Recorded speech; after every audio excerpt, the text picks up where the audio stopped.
Hello दोस्तों, this is your teacher Ankit Lilha and Lilha education centre की तरफ से एक आखिरी अनाउंसमेंट हमारे सभी सीएस फाउंडेशन के स्टूडेंट्स के लिए। पिछले काफी समय से आपके लिए अलग अलग सेशंस आ रहे थे। आप में से बहुत से लोग हम लोग के साथ में आकर के फेस टू फेस भी कर रहे थे। बहुत सी ऐसी बातें थी जो आप लोगों से करनी थी। अभी रिसेंटली आप लोगों का एक क्लास सेशन कंडक्ट हुआ, लेकिन उस दिन नहीं हो पाया। I could not take a session with you, but सोचा कि चलो आज एक इस सेशन के थ्रू आपके साथ में बात की जाए और आपको कुछ जो मेरी तरफ से लास्ट एडवाइसेस थी वो दी जाए। तो स्टूडेंट्स, बहुत सी ऐसी बातें थी एग्जामिनेशन पैटर्न से जुड़ी हुई, आपको क्या क्या करना है उससे जुड़ा हुआ, किस तरीके से आपको एग्जाम अपीयर करना होगा, क्या प्रिकॉशंस रखने चाहिए, एडमिट कार्ड आपका आया था उसमें कौन कौन सी बातें आपको ध्यान रखनी है। There were a lot of things, ठीक है। आईडी कार्ड चाहिए, क्या क्या क्या चीजें कैरी करें, तो सारी बातें आपको बताएंगे। आप सीएस फाउंडेशन का एग्जाम्स दे रहे हैं इस बार दिसंबर में, तो आप पूरा ये सेशन एक बार देखिएगा। इसमें बहुत सी ऐसी जरूरी बातें जो कि आपको एग्जाम में ध्यान देनी चाहिए। स्टूडेंट्स, आपके एग्जाम डेट्स जैसा कि आपको अभी तक मालूम चल गया होगा, आपने एडमिट कार्ड डाउनलोड कर लिया होगा। It is 26 and 27 of December. Timing अलग अलग बैच वाइज वेरी कर सकती है। किसी का 9:30 से 11 होगा, किसी का 11 साढ़े 12 होगा। अलग अलग टाइम पर अलग अलग एक ही एग्जाम सेंटर के अंदर में इनफैक्ट एग्जामिनेशन हो सकते हैं, बैचेस में हो रहे हैं एग्जाम्स।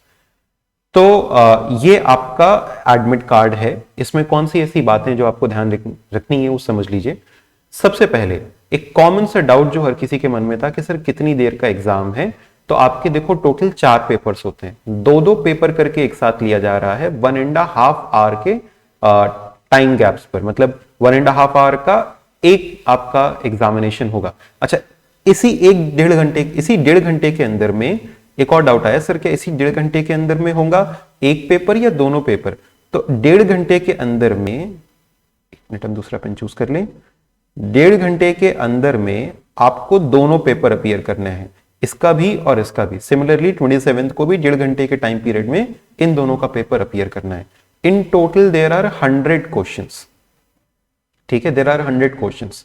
तो बिजनेस एनवायरनमेंट एंड लॉ और business management ethics and entrepreneurship दोनों के 50-50 क्वेश्चंस हो गए, ठीक है। 1 question will carry 2 marks, 1 question carry 2 marks and there is no negative marking. एकदम खुश जाओ, there is no negative marking in it. तो पूरा एकदम कुछ छोड़ करके नहीं आना है। अच्छा सर, फिर टाइम तो कम पड़ जाएगा, क्योंकि I can say there are 90 minutes and there are 100 questions.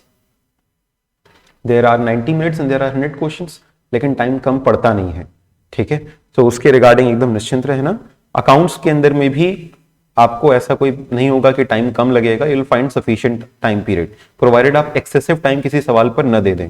तो आपको क्या कर रहेगा, कंप्यूटर बेस्ड आपका एग्जामिनेशन है, आपको बस टिक करना है, आगे बढ़ना है। अगर किसी क्वेश्चन में आपको डाउट हो तो आप उसको रिव्यू के लिए मार्क कर सकते हैं, लेकिन किसी भी क्वेश्चन को टिक करना भूलना मत। मेरी एक जनरल एडवाइस है कि सारे क्वेश्चंस को आप एक सीक्वेंस में टिक करते जाना, ठीक है। किसी क्वेश्चन को रिव्यू करना है तो रिव्यू के लिए आप अलग एक उसके अंदर में आपको ऑप्शन दिखाई देगा, तो उसको आप टिक कर सकते हैं फॉर रिव्यूइंग दैट क्वेश्चन। चलिए, so this is your business environment and law, business management ethics and entrepreneurship on one day, and the next day business economics and business fundamentals of accounting and auditing. 50-50 questions each, 1 question of 2 marks. तो फिर total आपके हो गए 400 marks का ये paper, मतलब CS foundations.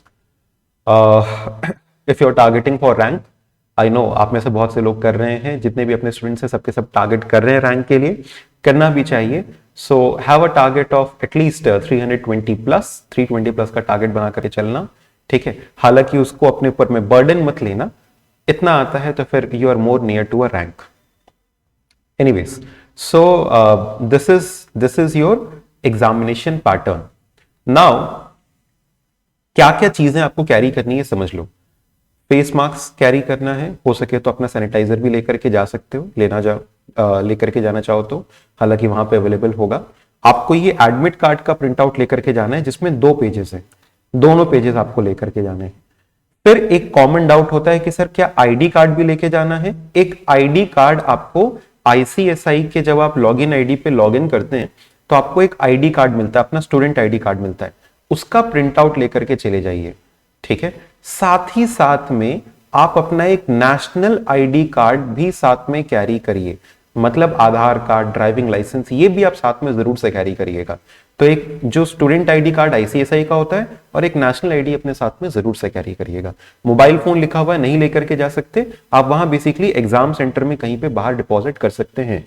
ये ध्यान रखना, हमेशा 1 घंटे पहले आप एग्जाम सेंटर में जरूर से पहुंचना। तो स्टूडेंट आईडी कार्ड रखना है, नेशनल आईडी कार्ड रखना है। इसको जो है उसमें लिखा रहता है कि आपको अटेस्ट करवाना है from a member of the institute.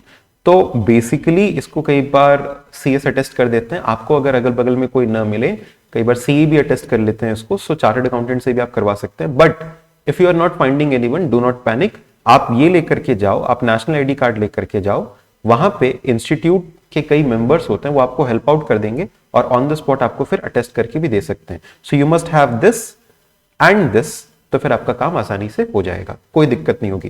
फिर अटेस्टेशन वगैरह की भी ऐसी कोई दिक्कत नहीं होगी आपको, वहां पे आप करवा सकते हो।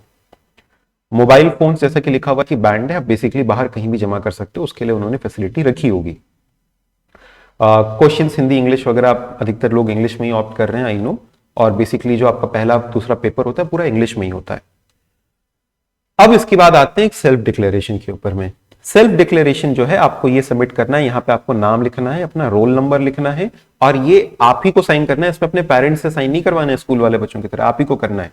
यहाँ पे सब जगह पर अगर आप टेस्टेड हुए थे पॉजिटिव कभी, यस नो आप जैसे वहां पे लिखना चाहें लिख सकते हैं। क्या सेल्फ आइसोलेशन में रहे थे, अगर यस तो फिर यस लिख सकते हैं, नो तो फिर लो लिख सकते हैं।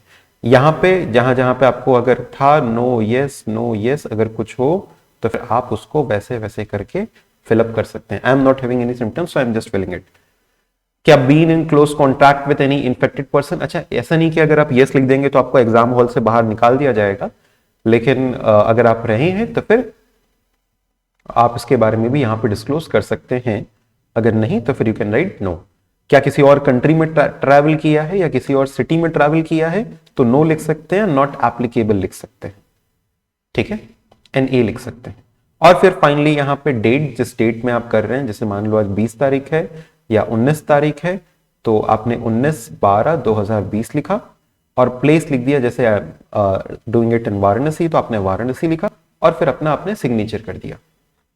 हो गया ये आपका एडमिट कार्ड तैयार और आपको इतना ही लेकर के जाना होगा। Students, it has been a wonderful journey with all of you. हम लोग पिछले कई साल से, जैसा कि आपसे कह रहे थे, फाउंडेशन पढ़ाते हुए आ रहे हैं, बहुत ढेर सारे ऑल इंडिया रैंक्स आई, एक बड़ा अच्छा एक्सपीरियंस रहा। एंड यकीन मानिए, आप जब पढ़ने आते भी थे, आप में से बहुत से लोग इसको लाइव ऑनलाइन कर रहे थे या फिर रिकॉर्डेड में कर रहे थे, तो it has been a wonderful session with all of you. I will always have कि you were the last batch of our foundations, now we have CACET। ऐसा लगता है कि वो 50-50 फॉर्मेट सब 20-20 फॉर्मेट आ गया है, लेकिन वो 50-50 वाला मेमोरी कभी जाएगा नहीं ना। तो you will always be a very memorable part for all of us। पूरी उम्मीद है आप लोगों से कि आप लोग अच्छे से मेहनत करेंगे, नाम रोशन करेंगे अपने माता पिता का, हम लोग का और अपना खुद का भी। सो बहुत मेहनत से पढ़िए। I expect the best result from all of you. जल्द से जल्द अच्छे से अच्छे नंबरों से पास होइए and best wishes from our entire team, from me, from Ajay ला sir, from Anurag Srivastava sir, from everybody and from our entire team. We are expecting the best from you. Will be there to help you out in any case if you need any help, ठीक है। ये एक common सा doubt था जो मेरे पास आया था, उसको हमने क्लैरिफाई कर दिया। और फिर क्या कहा जाए, जुड़े रहिएगा साथ में, हम लोग नेक्स्ट स्टेज पे भी मिलेंगे, आगे जाकर के भी मिलेंगे। बस एग्जाम्स खत्म करिए, फिर मिलते हैं आपके एग्जाम्स के बाद। कोई डाउट हो तो आप जरूर से हमको कमेंट सेक्शन में बताना, हम उसको भी क्लैरिफाई कर देंगे।